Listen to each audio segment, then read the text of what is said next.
नाज़रीन आदाब, अस्सलाम वालेकुम। आप देख रहे हैं Gulistan news national television channel. मैं हूं सैयद इरफान फाजिल, आपका इस्तकबाल करता हूं प्रोग्राम फन और फनकार में। बहुत बहुत शुक्रिया जी, भरपूर प्यार देने के लिए। लगातार आप हमारे इस प्रोग्राम को पसंद फरमा रहे हैं और उसके लिए मैं बार बार आपका शुक्रगुजार हूं और शुक्रिया अदा करता हूं कि अपना कीमती वक्त आप निकालते हैं और गुलिस्तान चैनल को प्यार देते हैं। घर घर की आवाज़ गुलिस्तान न्यूज़ और ख़बर भी हम आपको तह तक ही पहुँचाते हैं और ख़बर के साथ साथ कई मामला दुनिया भर तक जो है वो आप तक पहुँचाते हैं। इसके साथ साथ कई सारी प्रोग्रामिंग, और उसी प्रोग्रामिंग को लेकर बात करें तो फन और फनकार का आज का एक नया शुमारा आपके सामने हाजिर खिदमत। नाज़रीन, जैसे आपने देखा कि इस प्रोग्राम में हमने कई सारे ऐसे खूबसूरत मेहमानों को दावत दी जिनके साथ हमने बात, जी हाँ, फिल्मों को लेकर की, जिनके साथ हमने बात कैलीग्राफी को लेकर की, राइटिंग्स को लेकर की, जर्नलिज्म को लेकर की। इन बिटवीन अगर देखा जाए तो कश्मीर में जब बॉलीवुड के बड़े बड़े खूबसूरत सितारे सफ़र पे होते हैं तो हमारा कैमरा उन पर भी फोकस होता है। कई सारी सेलिब्रिटीज़ का आपने इंटरव्यू मेरे साथ देखा होगा। तो ये सिलसिला लगातार पिछले 5-7 साल से चल रहा है और हम कोशिश कर रहे हैं कि इसको आगे बढ़ाने की। और आज भी मैंने कश्मीर से ही एक ऐसे टैलेंट को ढूंढ निकाला है जो सच में टैलेंटेड है और ख़ास तौर पर उनकी आवाज़ इतनी सूदिंग है, इतनी मीटिंग है, भाई मेरा मन नहीं करा कि मैं ज़्यादा उन्हें वेट कराऊं और फटाफट से मैंने कॉल की और उनको मैंने अपने प्रोग्राम में आज दावत दी है। और आज हम उनसे जानेंगे एक तो उनकी आवाज़ का राज और साथ ही साथ वो काफ़ी फेमस हो रही हैं और इन बिटवीन अगर मैं बात करूं तो कई सारे ज़बानों में गाती हैं। मेरी आज की मेहमान है वादी कश्मीर से ही ताल्लुक़ रखती हैं, जी हाँ, सिंगर जमीला बशीर जी। आपका वेलकम है प्रोग्राम।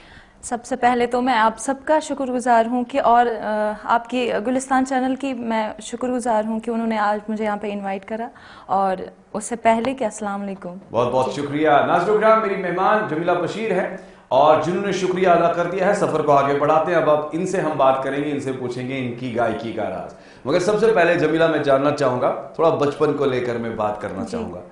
स्कूल टाइम, बचपन की वो बड़ी खूबसूरत यादें, शरारतें, तो क्या जमीला बशीर को बचपन में भी, स्कूल में भी गाना गाने का शौक था, या असेंबलीज में जिस तरीके से कंडक्ट करना है, चाहे नात पढ़ना है, चाहे प्रेयर पढ़नी है, तो ये आपकी आवाज़ को स्कूल में भी जज किया गया था पहले? एग्जैक्टली सर, मैं ये बताऊं कि जब मैं छोटी थी तो मैंने कई सारे सेमिनार्स में ज्वाइन करा था।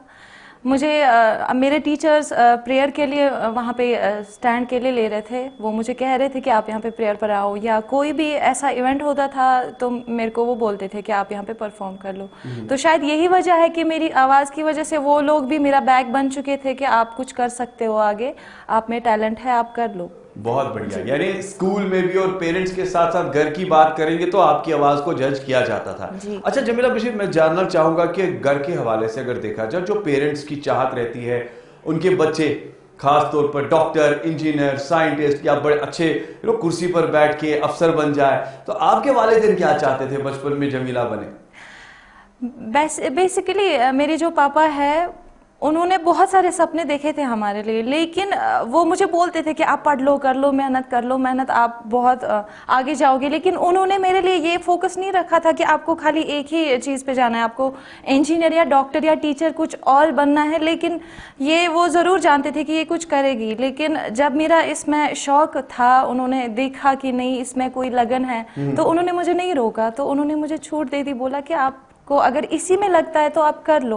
अल्हम्दुलिल्लाह आप देख ही रहे हैं आज जी बिल्कुल। और साथ ही साथ आपके वालिदैन की चाहत, आपके फादर साहब ने आपको जज किया, बोला जिस फील्ड में आप जाना चाहते हो प्रोफेशनली तो कर लो, बहुत अच्छी बात है। वैसे पेरेंट्स की तरफ से ये सपोर्ट भी बड़ा इंपॉर्टेंट है। अगर बच्चे जो है वो इंजीनियर नहीं बनना चाहते हैं, अगर कोई बच्चा क्रिकेटर बनना चाहता है, अगर उसमें अच्छी लगन है तो बनने दो, वो भी अच्छा नाम कमा सकते हैं। बहुत खूबसूरत। अच्छा, जानना चाहूँगा कि तकरीबन 10 साल से आप फील्ड में हैं, 10 साल से आप गा रही है और देखा जाए तो भाई प्रोफेशनली आप पिछले 5-6 सालों से मैदान में हैं, अच्छा आगे जा रही हैं।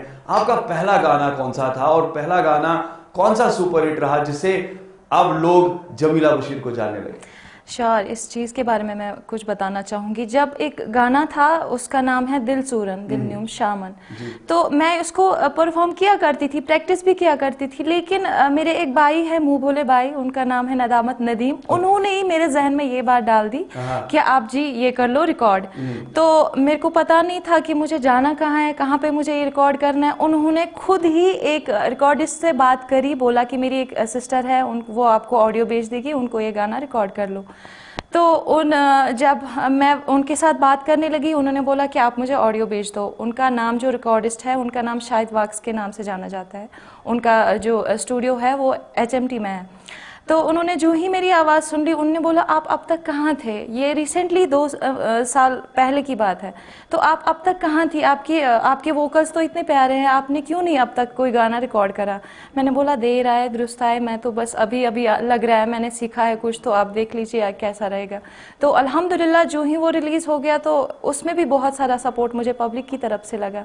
उन्होंने भी मुझे बहुत ज़्यादा सराहा इस चीज़ के लिए। यानी कह सकते हैं दिल चूरन जो था ये आपका स्टार्टिंग था और लोगों ने पसंद किया, इसके साथ साथ आप आगे बढ़े। अच्छा, ये जानना चाहूंगा, इससे पहले कोई ट्रेनिंग, वर्कशॉप या किसी मेंटर के पास गायकी सीखना या सुर ताल के बारे में जानना या प्रोफेशनली जो राग वगैरह होती है, बाकी चीजें होती है, तो क्या इसकी ट्रेनिंग ली थी आपने? जी हाँ, मैंने बेसिक मेरे इम्तियाज़ सर से सीखे हैं, जो मेरे मेंटोर भी रहे हैं, मेरे ट्रेनर भी रह चुके हैं। तो वर्कशॉप्स तो बहुत सारे हुए हैं। यहाँ पे टैलेंट हंट हुआ करते थे, मैंने वहाँ पे भी पार्टिसिपेट करा था। वहाँ पे भी ये वर्कशॉप्स हो रहे थे। और एजाज सर जो है, ये जो हमारे दूसरे मेंटोर है, जो हमें स्टेज प्रोवाइड करते हैं, तो वो भी हुआ करते थे। वो भी मुझे मतलब मेंटेनेंस के लिए कुछ गाइडलाइन करते थे कि आप ऐसा कर लो, वैसा कर लो। जी।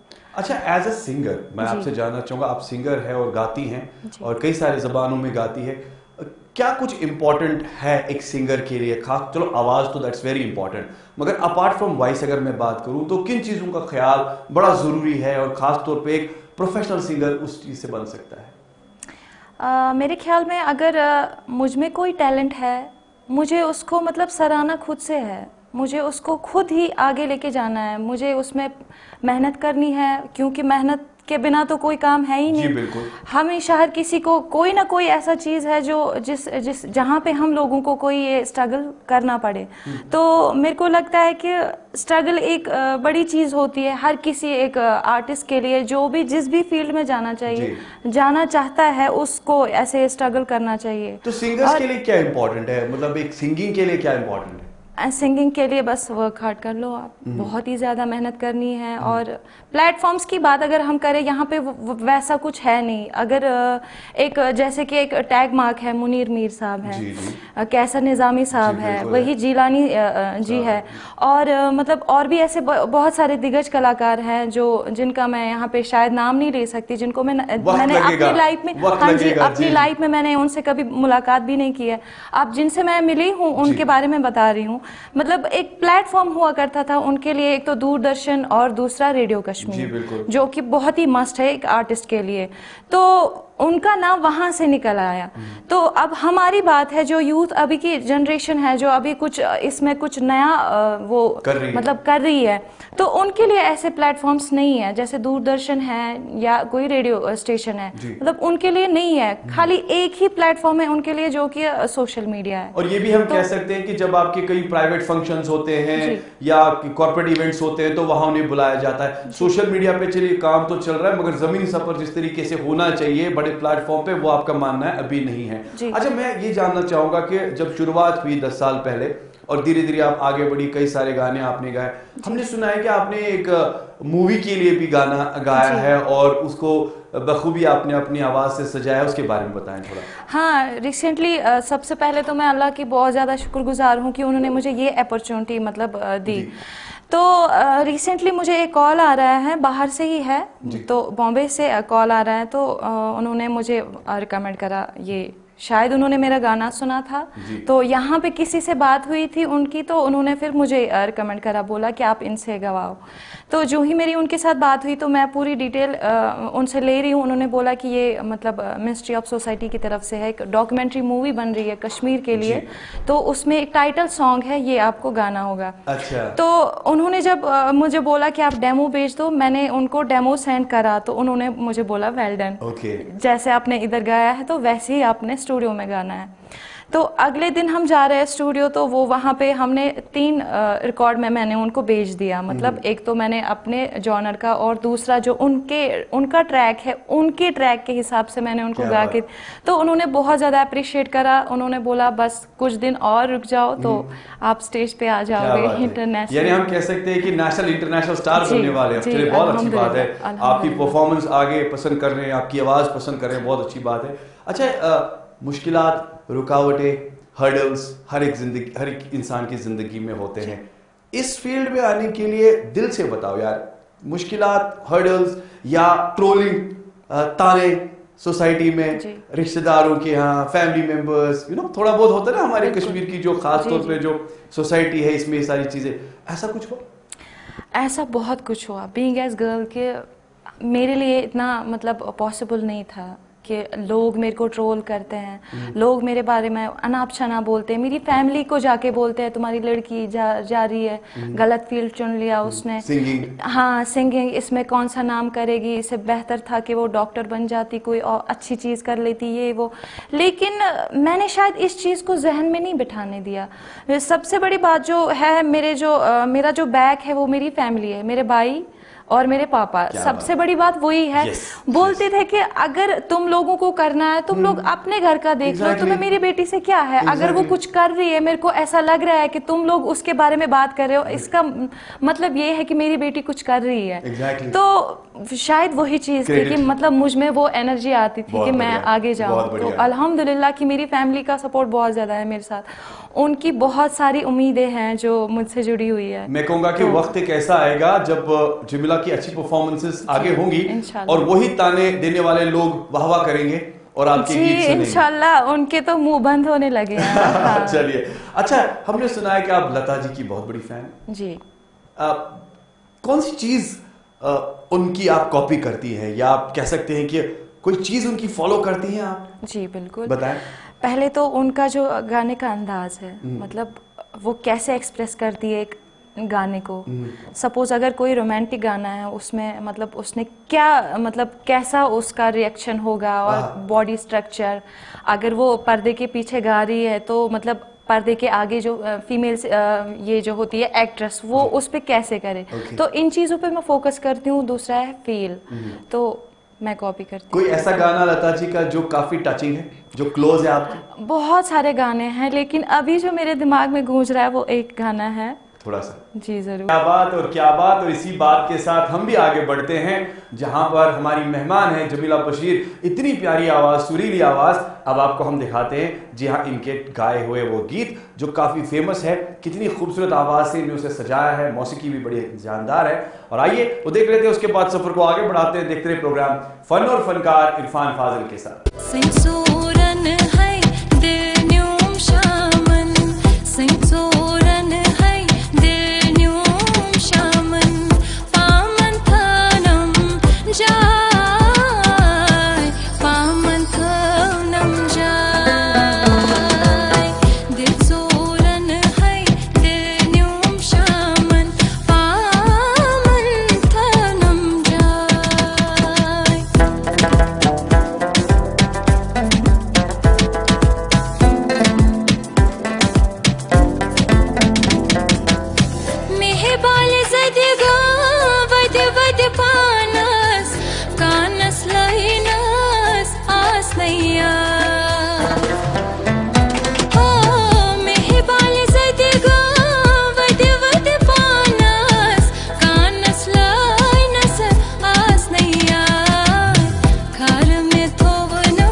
आप देख रहे हैं फन और फनकार सैयद इरफान फाजिल के साथ गुलिस्तान न्यूज़ चैनल पर। उम्मीद है कि आपने इस जी हाँ खूबसूरत वीडियो को पसंद किया होगा, जिसमें खूबसूरत आवाज़ से इन सारे गीतों को सजाया है जमीला बशीर ने, जो कि मेरी आज की मेहमान है, सिंगर जमीला बशीर। अच्छा जमीला, मैं आप जानना चाहूँगा, जब कि हम इंडस्ट्री को लेकर बात करें, सिंगिंग इंडस्ट्री को लेकर, पिछले 10 साल से क्या रियलाइज़ कर रही हैं आप?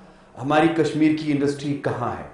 खास तौर पर आर्टिस्टों को लेकर इस वक्त हालात मामलात क्या है, या देखा जाए जिस तरीके से बॉम्बे की बात करेंगे, बाहर भी जाती परफॉर्म करने के लिए, हर एक स्टेट की अपनी एक इंडस्ट्री बन चुकी है। पंजाब की आप देख लीजिए, सिंगिंग इंडस्ट्री कितनी ज्यादा आगे बढ़ चुकी है। जी। कश्मीर को लेकर पिछले 10 सालों से सिंगर्स और सिंगर्स की इंडस्ट्री कहाँ है, क्या रियलाइज कर लिया? देखा जाए तो यहाँ पे जो कश्मीर में ये जो सिंगिंग इंडस्ट्री है, मेरे ख्याल में डेड है वो। यहाँ पे बहुत ज़्यादा हो रहे हैं प्राइवेट इवेंट्स, क्योंकि हम लोगों को क्या चाहिए, गवर्नमेंट प्लेटफॉर्म्स जिनसे हमारी मतलब पहचान बन सकती है। तो यहाँ पे वही चीज़ लैग कर रही है। तो बहुत ज़्यादा यहाँ पे टैलेंट है लोगों में। आप देख रहे होंगे कि आजकल बहुत सारे ऐसे आर्टिस्ट आ रहे हैं जो कि मतलब परफॉर्म करते हैं या सोशल मीडिया पे होते हैं, जिनका नाम होता है, जिनके मिलियंस में व्यूज चले जाते हैं। लेकिन हमारे लिए वैसा कोई प्लेटफॉर्म है नहीं जो एक्चुअली में हमारी जो इमेज है उसमें चार चांद लगा सकता है। आई विश के ऐसा प्लेटफॉर्म हमें मिल जाए, जैसे दूरदर्शन की तरफ से या रेडियो की तरफ से, मैं फिर वही बात बताऊंगी, या कोई भी चैनल ऐसी हो जो इंटरनेशनली हम लोगों को आगे जाने के लिए। अच्छा जमीला, जानना चाहूंगा, क्या आपको लगता है कि गवर्नमेंट इंटरेस्टेड नहीं है, या काम नहीं हो रहा है, या गवर्नमेंट के जितने इदारे यहाँ है, म्यूजिक एंड फाइनेंस है, कल्चर एकेडमी है, क्या काम नहीं हो रहा है? नहीं हो रहा है, बिल्कुल भी नहीं हो रहा है। जो हमारी कल्चरल एकेडमी है वहाँ से भी तो कोई काम नहीं हो रहा है। वहाँ पे अगर गिने चुने आर्टिस्ट को लेते हैं तो मतलब शायद फंड्स की वजह से वो बुक नहीं करते हैं, यानी एंट्री स्पेसिफिक लोगों के लिए। बिल्कुल स्पेसिफिक, या हम जैसे लोगों के लिए वहाँ पे है ही नहीं कोई जगह। तो यही चीज़ हम लोग लैग कर रहे हैं कि हम लोगों को फिर सोशल मीडिया का सहारा लेना पड़ता है, क्योंकि हम कब तक वेट करेंगे इन सब का कि मतलब ये लोग हम लोगों को बुक करेंगे, ये लोग हम लोगों को कोई परफॉर्म करने के लिए कोई प्लेटफॉर्म दे सकते हैं, लेकिन ऐसा अनफॉर्चुनेटली ऐसा कुछ नहीं है। अच्छा एक और चीज बताइए, फीमेल सिंगर्स को लेकर मैं बात करना चाहूंगा।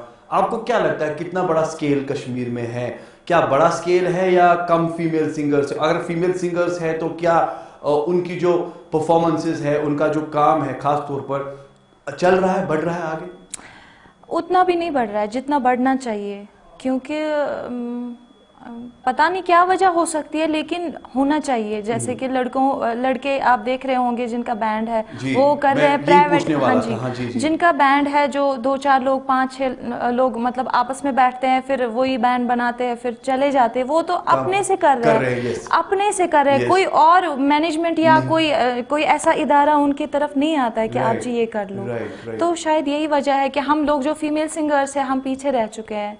ट्रेडिशनली म्यूजिक को लेकर मैं बात करूं, जो हमारा अपना म्यूजिक है, ट्रेडिशनल म्यूजिक, आपको क्या लगता है, जैसे रुफ है, वन मून है, बाकी चीजें, क्या ये आजकल इस मौसीकी को आगे बढ़ाया जा रहा है कि कम हो रहा है? हम देख रहे हैं ज्यादा मॉडर्न सॉन्ग्स, नए वर्जन्स में गाने जो है वो आ रहे हैं, मिक्स मैशअप्स में आ रहे हैं। तो ट्रेडिशनली जो हमारा फोक है, जो हमारा रुफ है, छकरी है, बाकी, क्या ये चीजें आगे जा रही?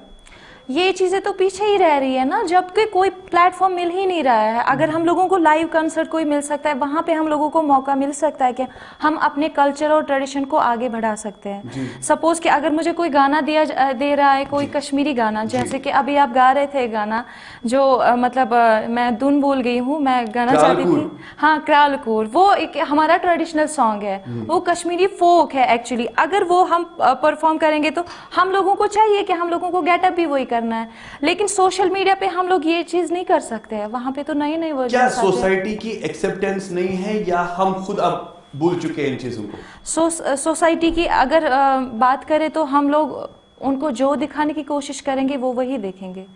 अगर हम लोग अपने ट्रेडिशन को बढ़ावा दे रहे हैं तो वो तो देखेंगे ही। वो थोड़ी ना हमसे बोलेंगे कि नहीं जी हम लोगों को ये देखना ही नहीं है। ये तो उठाना है ना कदम इन लोगों को ही, कल्चरल एकेडमी को, ये तो टूरिज्म डिपार्टमेंट को ये कदम उठाना है ना। यानी कह सकते हैं कि जो इदारे हैं, जो बड़े बड़े इदारे हैं, खासतौर पर सरकारी इदारे, लाजमन इनका काम बनता है खास तौर पर कि नए आर्टिस्ट को प्रमोट करें और ट्रेडिशनली जो हमारा म्यूजिक है या जो हमारा रिच म्यूजिक है उसको आगे बढ़ाएं। अच्छा मैं जानना चाहूंगा, आजकल बॉलीवुड की अगर हम बात करेंगे, दोबारा से कश्मीर की तरफ सफर, यहाँ फिल्में बन रही है, वेब सीरीज बन रही है, कई सारे सीरियल्स बन रहे हैं और बड़े फिल्म एक्टर्स, कंपोजर्स यहाँ आ रहे हैं। तो आपको कोई पूछ रहा है, अपॉर्चुनिटीज मिल रही हैं आपको सिंगिंग के लिए? अल्हम्दुलिल्लाह मेरे को लग रहा है कि पिछले 1 महीने से मुझे अच्छे सारे ऐसे बड़े मतलब जिनका मैंने तस्वुर नहीं करा था अब तक, ओके। बॉम्बे से मेरे को कॉल आ रहा है। जी। तो एक कुछ मूवीज बन रही है कश्मीर में। इससे पहले मैंने आपको बोला कि डॉक्यूमेंट्री मूवी बन रही है, उसके लिए मुझे जो टाइटल सॉन्ग है उसके लिए साइन किया हुआ है। Right. और 2 दिन पहले मुझे एक कॉल आ रहा है कि वो भी उनके दूसरी मूवी है, कश्मीरी मूवी है वो, उसके लिए 2 गाने जो है कश्मीरी करने हैं। तो उन लोगों ने भी मुझे साइन करा हुआ है। तो अल्हम्दुलिल्लाह मैं प्राउडली ये कह रही हूँ कि मतलब मेरे को लग रहा है कि मैं कुछ हासिल कर रही हूँ। चलिए, हम ये कह सकते हैं कि एक साइड से इम्तियाज साहब जो कि तबला वादक है, जो कि काफी फेमस है, कई टाइम से कंट्रीब्यूट कर रहे हैं म्यूजिक को लेकर। मुझे आज भी याद है, मैं बहुत छोटा था जब हम अपने घर पे मेरे दादा जान का एक कैसेट रिकॉर्ड कर रहे थे, मेरे मरहूम वालिद साहब, जिसका नाम था मिजराब।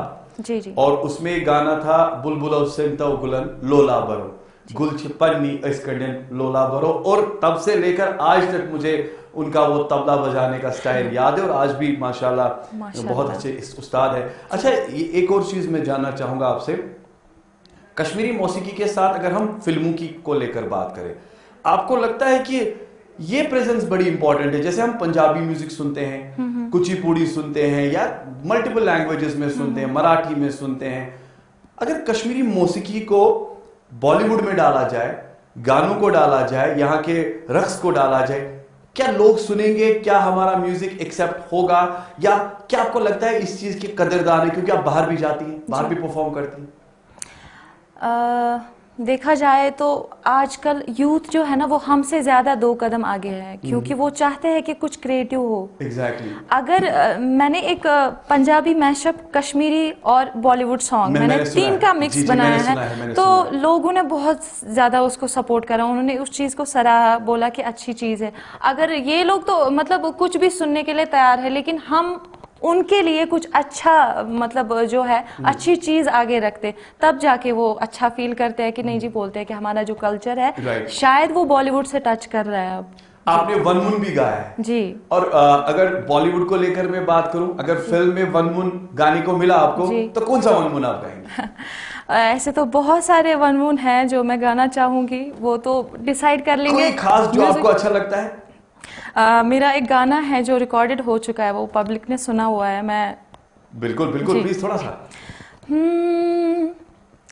मान्छे लागन बाल थजारे नबी साबन नजारे, नबी साबन नजारे, मान्छे लागन बैठै फोरान ऐसे दो कोरान परान छेक, ऐसे दो कोरान परान छेक। ये वाला मैं गाना चाहूंगी। क्या बात है। अब मुझे आपको नहीं लगता कि जब हम अपने खास तौर पर कश्मीरी मौसीकी को गाते हैं या सुनते हैं, वो गूज बम्स, कुछ अलग सी फीलिंग आती है, बटरफ्लाईज जैसे, इतना टचिंग है। मगर अफसोस की बात यह है कि अपने ही म्यूजिक को हम धीरे धीरे भूल रहे हैं, छोड़ रहे हैं। यानी हम देख रहे हैं कि कई सारे ऐसे हैं जो कि पंजाबी, हिंदी, बाकी सॉन्ग्स, अब शुक्र खुदा का जो यंग जनरेशन आज का है, थोड़ा सा इसको रिवाइव कर रहा है, मिक्स मैशअप, नए टोन के साथ। अच्छा, आने वाले टाइम में क्या कुछ नए प्रोजेक्ट्स आने वाले हैं आपके? क्या कुछ नए और गाने आने वाले हैं? इंशाल्लाह कुछ प्रोजेक्ट्स ऐसे हैं जो कि बहुत ही मेरे ख्याल में अब तक जो हुए हैं उससे थोड़ा सा 2 कदम आगे हैं। तो मैं चाहती हूँ कि जो मेरे चाहने वाले हैं वो मेरे लिए दुआ करे कि इससे भी ज़्यादा मैं अच्छा कर लूँ, और मैं उन सब के सामने कुछ अच्छी चीज़ें लेके आऊँ। अच्छी चीजों के साथ अगर मैं बात करूं तो आपके कश्मीर में फेवरेट सिंगर कौन है, जो काफी इंस्पिरेशन है आपके लिए, खास तौर पे जिससे देख कर आपने बहुत कुछ सीखा? इसमें कोई शक नहीं है कि जो हमारी शमीमा जी है, तो मैं उनकी फैन रही हूँ। आज भी अगर देखा जाए तो मैं उनके गाने सुन के मेरे जो वोकल्स है, मुझे लगता है कि उनकी बदौलत है। क्या बात है, क्या बात है। शमीमा जी की बात आपने, शमीमा देव जी की आपने बात, शमीमा आज़ाद की आपने बात की है, और आज भी हमें याद है उनके, चाहे नात हो या उनके जो फोक सॉन्ग्स है या क्लासिकल गज़ल्स है, क्या बात उनकी खूबसूरत आवाज़ को लेकर। आखिरकार आपसे जानना चाहूँगा, इस फील्ड में आने के लिए अगर कोई यंग टैलेंटेड लड़की है जो एक सिंगर बनना चाहती है, डॉक्टर नहीं बनना चाहती है, इंजीनियर नहीं बनना चाहती है, क्या सजेस्ट करेंगी आप, क्योंकि आप 10 साल से अब इस फील्ड में हैं, कोई ख़ास बात उन तक आप पहुंचाना चाहेंगी कि अगर इस फील्ड में आना है तो किन चीज़ों का ख्याल रखना है, और अगर आते हैं तो क्या वो सस्टेन कर पाएंगे, क्या वो रोज़गार के वसाइल खड़े कर पाएंगे, क्या वो अपना फ्यूचर बना सकते हैं? देखा जाए तो मैं उनके लिए ये सजेस्ट करूंगी कि अगर आप इस फील्ड में आए हो, ज़्यादा देर सस्टेन नहीं कर सकते, क्योंकि ये चीज़ जो है ये आज आए तो कल आप आसमान पे होंगे, ये वो चीज़ नहीं है। इसमें टाइम लगता है, इसमें सब्र इत्मीनान से काम लेना है। थोड़ा सा इसमें टाइम लगेगा, देने वाला तो अल्लाह है। मैंने भी मेहनत करी है, मैंने भी कोशिश करी है, तो मतलब बेशक वो तो हर चीज़ पे कादिर है। तो दूसरी ये चीज़ है कि अगर वो डॉक्टर बनना चाहती है या सिंगर बनना चाहती है, देखा जाए तो यहाँ पे प्लेटफॉर्म्स नहीं है, तो मैं उनको सजेस्ट करूँगी कि आप इस फील्ड में ना ही आओ। और अगर शायद मुझे सुनने वाले बहुत सारे लोग होंगे, शायद मैं छोटा मुंह बड़ी बात करूंगी, अगर इस फील्ड में उनको आना चाहिए तब तो गवर्नमेंट को इस चीज़ के लिए स्टेप लेना है। और अगर आप इस फील्ड में आते हैं तो फिर आपके लिए जो बड़ा मैदान है, जो पायदान है, वो बाहर है जी, बाहर की इंडस्ट्री है। चलिए, ये आपका मानना है, आपने वो अपने दिल से बात की है। तो Jamila Bashir, thank you so much for coming. आप अपना कीमती वक्त निकाल के आप हमारे स्टूडियोज आई, बहुत बहुत शुक्रिया। हमारी नेक दुआएं आपके साथ है कि इसी तरीके से आप आगे बढ़े और खूब नाम कमाएं और कश्मीर का नाम आप दुनिया भर तक। आमीन आमीन। आपका भी बहुत बहुत शुक्रिया कि आपने मुझे यहाँ पे मदऊ किया। थैंक यू सो मच, बहुत बहुत शुक्रिया। नाज़रीन किराम, ये थी मेरी आज की मेहमान, जी हाँ, जमीला बशीर, जो कि एक वादी कश्मीर से ही ताल्लुक़ रखती हैं और एक टैलेंटेड सिंगर है, और आजकल के ज़माने के साथ साथ जो है कश्मीरी मौसीकी, कश्मीरी फोक को आगे बढ़ा रही हैं। उम्मीद करते हैं कि आपने इस गुफ्तगू को भी आपने पसंद फरमाया होगा। 10 साल पहले इन्होंने अपना करियर शुरू किया और आज आगे जारी है। आज दुनिया भर में लोग अपने पेशेंस के साथ, अपनी मेहनत के साथ जो है आप इसे पहचानने लगे हैं, पसंद करने लगे हैं इनकी आवाज़ को, और इसी तरीके से टैलेंट को सपोर्ट करिए। खासतौर पर अगर आपके घर में भी कोई अच्छा टैलेंट है, किसी भी अच्छे फील्ड में वो बच्चा जाना चाहता है, तो उस फील्ड के लिए उसे सपोर्ट करें, मगर सही दिशा के साथ, एक सही राह के साथ। फिलहाल बहुत बहुत शुक्रिया ज्वाइन करने के लिए। अगले हफ्ते आपसे इंशाअल्लाह ताला फिर से मुलाकात होगी, किसी और मेहमान के साथ खास बात होगी। प्रोग्राम रहेगा फन और फनकार। इजाजत दीजिए सईद इरफान फाजिल, मेरे कैमरा पर्सन समीर वानी, मोहम्मद शफी और साथ साथ मेरे एडिटर साहिल मजीद को। बने रहिए, देखते रहिए गुलिस्तान न्यूज़ चैनल। खुदा हाफिज।